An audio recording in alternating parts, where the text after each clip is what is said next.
pleasure. First of all, let's get those hands up. That was a fantastic icebreaker. Shirag, you pioneered a new way to deliver a first speech in Toastmasters.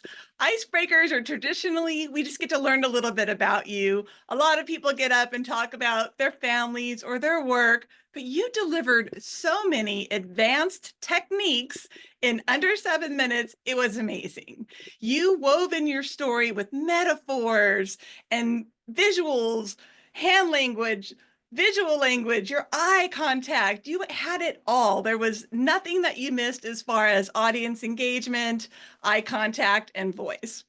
For your consideration, I would practice using your slides. I personally didn't see the first slide. And since I see that you have a virtual background up already, you might consider just having those images as virtual backgrounds. It's a lot less clunky than PowerPoint, and I'd be happy to show you how I do it. Otherwise, if you're comfortable with PowerPoint, you might just want to, this is a tip for all of us, practice doing that transition while you record yourself on Zoom as a practice. That way you can see how long it takes to do the transition. And if it's awkward, you might want to have a little phrase as you're transitioning so there isn't a big gap between your visual. But that is such a small point. I know you're jumping right in, doing all the techniques. Everything else was just so great. I just had to think of something for you to work on, and the visuals would be my main consideration for you today. Otherwise, you also took it a step further by getting into tying it into the theme. You made a reference to Johnny Appleseed, and you took the time to really think about your words, tying in your lessons. You repeatedly used the phrase genie and rubbing the lamp, and that is a pro tip. Anytime you're trying to get a message or a theme across, we want to repeat that at least 3 times, and I'm pretty sure I heard you repeat both of those things at least 3 times. Brava on that, adding in a theme and repeating it.